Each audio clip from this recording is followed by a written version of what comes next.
বিসমিল্লাহির রহমানির রহিম। কাজ ক্ষমতা শক্তি অধ্যায়ের একটি গুরুত্বপূর্ণ টপিক স্থির বা ধ্রুব বল দ্বারা কৃত কাজ এবং তার রাশিমালা।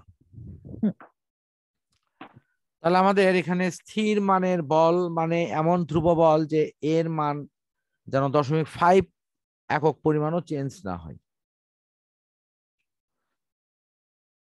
এখন প্রশ্ন হলো যে এই ধ্রুব বল বা পরিবর্তনশীল বল দ্বারা কৃত কাজ কিভাবে করানো হবে। আমরা সাধারণত একটা গড় অবস্থান ধরব, সে গড় অবস্থান থেকে কিন্তু এটি হিসাব করব। যেমন কারো মান হয়তো 7 আর একজনের মান হয়তো 10, তাহলে আমি 7-এর চেয়ে একটু বড় করি, 9 করি, আর 10-এর চেয়ে এক ধাপ নিচে নামে দিই। তাহলে আমার সমস্যা সমাধানটা কিন্তু এইরকম। তো সেই কারণেই আমরা এই স্থির বল দ্বারা কৃত কাজ এবং পরিবর্তনশীল বল দ্বারা কৃত কাজ, এই দুটোর আগে মূল থিমটা আমাদের বুঝতে হবে, যেটা কি চাওয়া হয়েছে। প্রথমে বলা হচ্ছে স্থির বল দ্বারা কাজ, মানে এমনি আমরা যে সংজ্ঞামূলক অংশটি পড়েছি যে বল গুণন সরণ সমান কাজ, এটা ওই জিনিস। বল গুণন সরণ দেন যা হবে তাই। এখন পরিবর্তনশীল বল দ্বারা কাজ হলে কি তাই হবে বলতো? না স্যার, পরিবর্তনশীল বল দ্বারা এটা হবে না। এই জায়গাটাই হলো গুরুত্বপূর্ণ। পরিবর্তনশীল বল হলে কিন্তু কাজের পরিমাণ দেখো টুকরা টুকরা করা আছে, এবং নিচে দেখো মানে খেয়াল এটা করো এই যে ইন্টিগ্রেশন করা ডিডব্লিউ আছে। কি তাই আছে না? জি স্যার। তারপরে এফএস কস দিয়ে গুণ করা, বাস শেষ। এই যে এখন আমাদের পরবর্তী যে অপশন গুলো আছে সেটা একটু দেখি।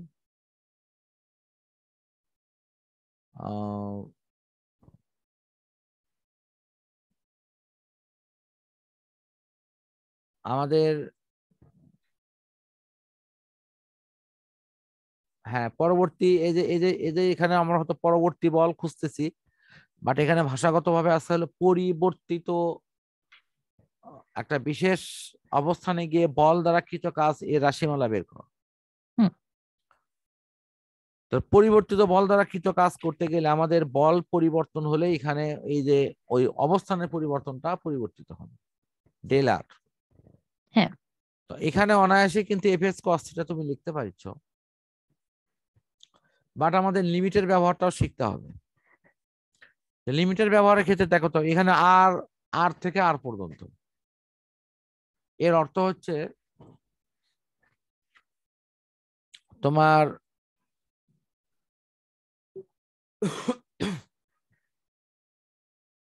এই স্থানে বল এবং যে সরণ সেটির মান যেটা পাওয়া গেছে, সেই বলের মানটা হলো আর, মানে এফ, আর এখানে যে সরণটা পাওয়া যাচ্ছে সেটা হলো আর।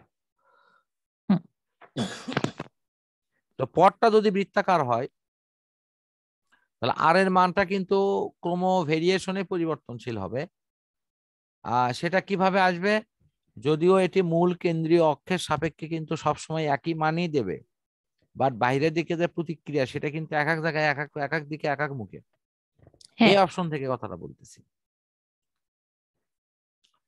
তো আমাদের এখানে মূলত দরকার হবে হলো কৃত কাজ del W equal to F S cos theta. এটুকুই হলে ইনশাল্লাহ হয়ে যাবে। এরপরে লাস্ট যেটা আছে আর কি তোমাদের, সেটা হলো স্থিতিস্থাপকতা। এখানে অঙ্ক আছে, অঙ্কর সাথে এটা করে করে নিও। স্থিতিস্থাপকতা কাকে বলে? কোন একটা বস্তুতে বল প্রয়োগ করে তুমি যদি প্রচন্ড ভাবে চাপ দাও তাহলে বস্তুটা বিকৃত হচ্ছে। এই বিকৃত বস্তু তুমি ওই চাপ অংশটা ছেড়ে দেওয়ার সাথে সাথে এটা আগের অবস্থানে ফিরে যাবে। যখনই সেটা আগের অবস্থানে ফিরে যাবে তখন কি আর সেটাকে তখনই আমরা ওটাকে কিন্তু ভিন্ন নামে ডাকবো। ঠিক আছে? অর্থাৎ বস্তুটা তার নিজের যে গুণের কারণে বিকৃত বস্তু তার আগের অবস্থানে ফিরে আসে, সেটাকে বলা হয় স্থিতিস্থাপকতা। স্থিতিস্থাপকতা বা স্থিতিস্থাপক ধর্ম। এখানে অভিকর্ষ বল কাকে বলে? পৃথিবীর কোনো বস্তুকে যে বলে তার কেন্দ্রের দিকে আকর্ষণ করছে, সেটা অভিকর্ষ বল। আর নরমালি বলের সংজ্ঞা তুমি নিশ্চয়ই জানো। জি স্যার।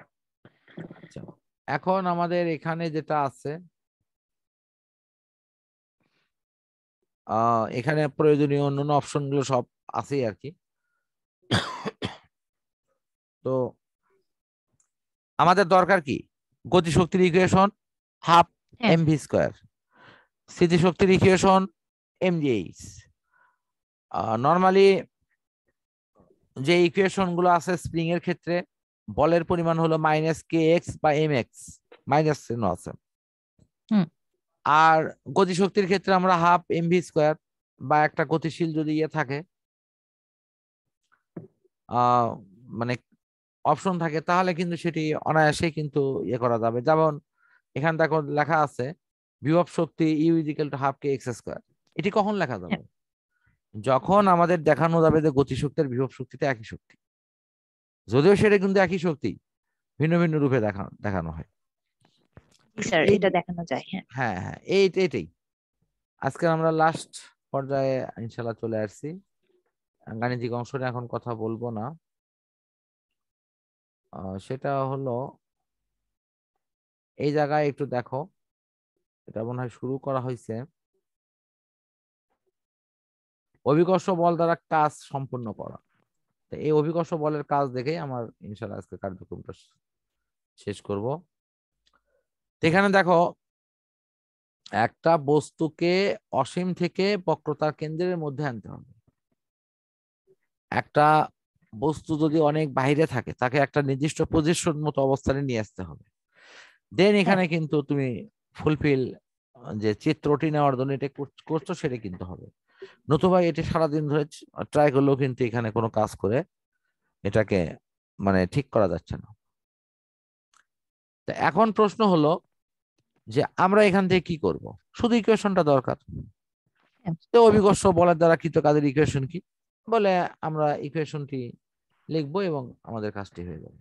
তো R1 এবং R2 যে ব্যাসার্ধ বিষয়টি লেখা আছে সেটা ওই ব্যাসার্ধের মধ্যে ওই পদার্থগুলো মুভিং করে এবং তার ফলে কিন্তু এই মানটা দিয়ে আমরা অনায়াসে করতে পারি। W ইজিক্যাল টু GMM, এই যে আর সি ডিভাইডেড বাই r স্কয়ার।